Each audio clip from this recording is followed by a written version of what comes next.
Je trouve que c'est beau, c'est une belle communication Ouais. sur ces 10 ans, avec une belle évolution. C'est beau graphiquement, c'est beau dans son évolution.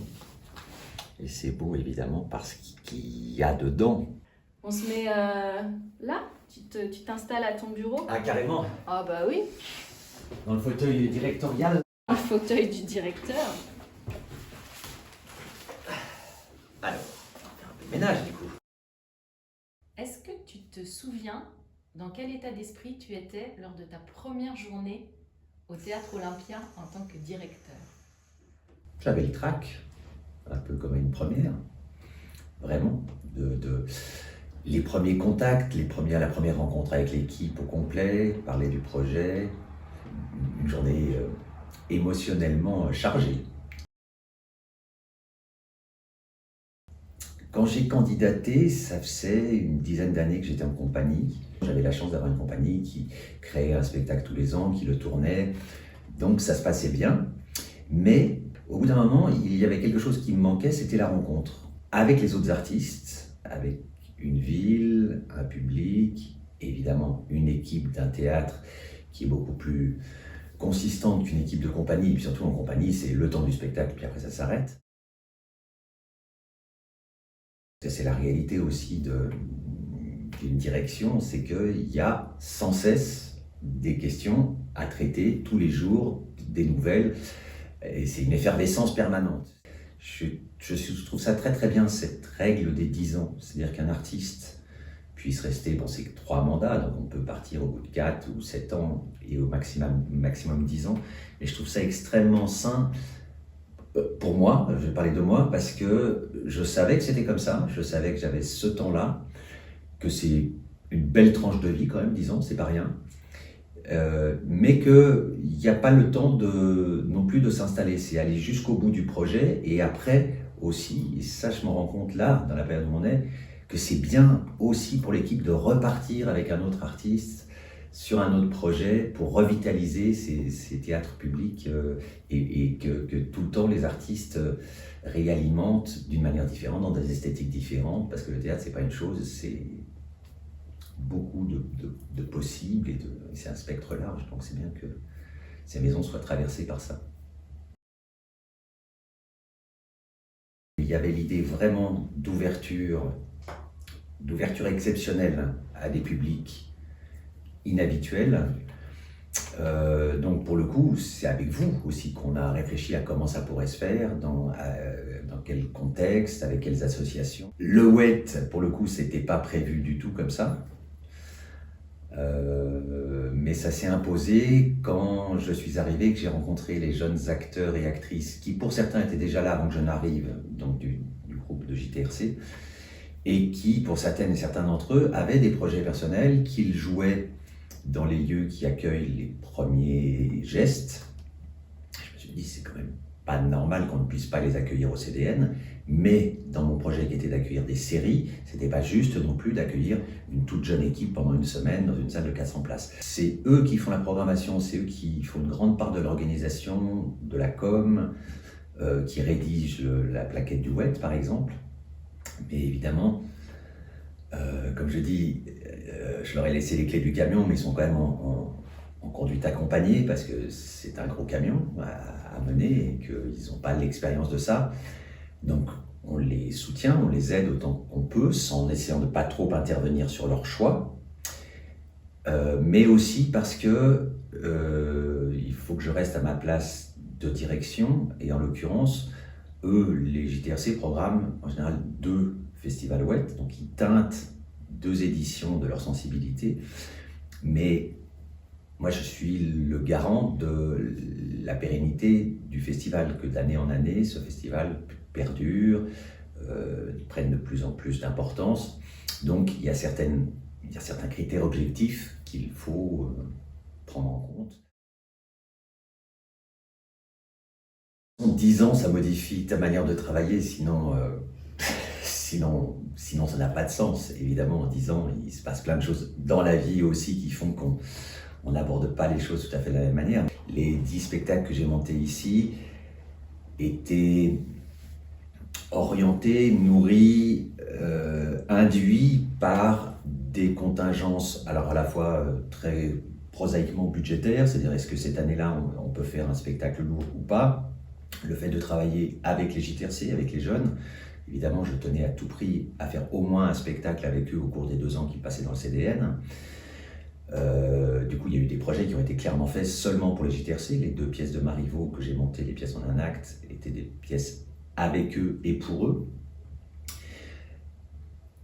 Et puis, c'est vrai que quand je parle du contexte, si je reviens au tout premier spectacle que j'ai monté, qui était Yvonne, princesse de Bourgogne, vraiment la mise en scène, jusqu'à l'entrée du public dans la salle, était réfléchie parce que je savais que c'était la première fois que le public tourangeau découvrirait mon travail et que je voulais donner un sens à ça dans cette mise en scène, et c'est certain que si je l'avais fait ailleurs, j'aurais fait probablement autrement.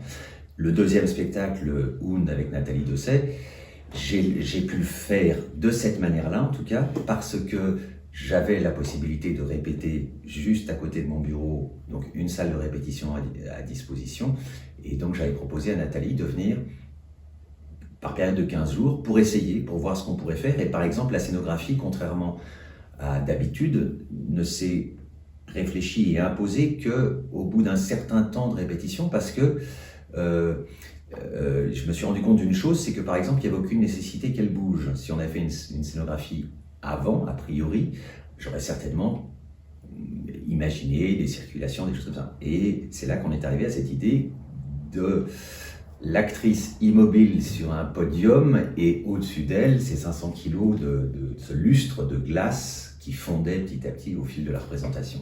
Donc voilà, ça c'est typiquement parce que j'étais ici que j'ai pu le faire.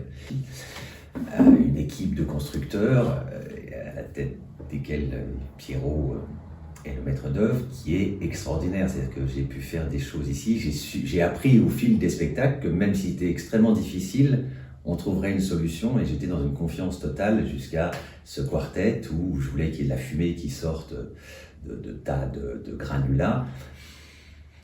C'était apparemment très difficile, mais ils ont trouvé des solutions, et ça c'est formidable. Et quand tu regardes en arrière, sur ces 10 années, quels ont été tes moments les plus marquants? Heureusement, les moments heureux, comme par exemple cet événement qui n'était pas du tout prévu, qui était la sortie du confinement, et cet événement qu'on a appelé l'été du Théo, où tout d'un coup on a joué sur toute la ville et même plus loin, où il y a eu tout d'un coup une... Mais aussi par rapport à l'équipe, tout le monde s'est emparé de cet événement avec beaucoup de fougue, de plaisir, d'engagement, et c'était important pour nous tous, y compris pour les spectateurs.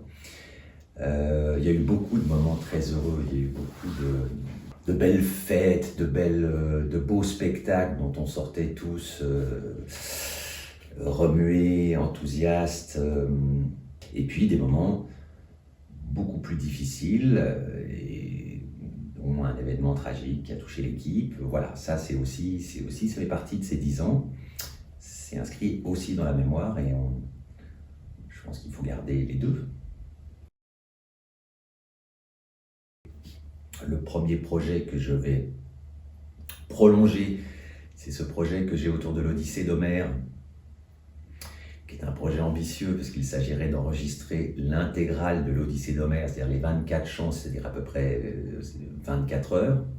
Donc voilà, ça c'est le premier projet que je pousse. Après, il y a une autre pièce d'un auteur australien que j'ai découverte il y a 2 mois, et qui a été un peu un coup de cœur, comme le texte de Marine Diaye que j'ai monté il y a quelques années, Les Serpents, avait été un choc à la fois émotionnel, et en même temps la forme de ce texte m'intéresse extrêmement. Donc ça c'est un projet plus léger que j'espère faire la saison prochaine.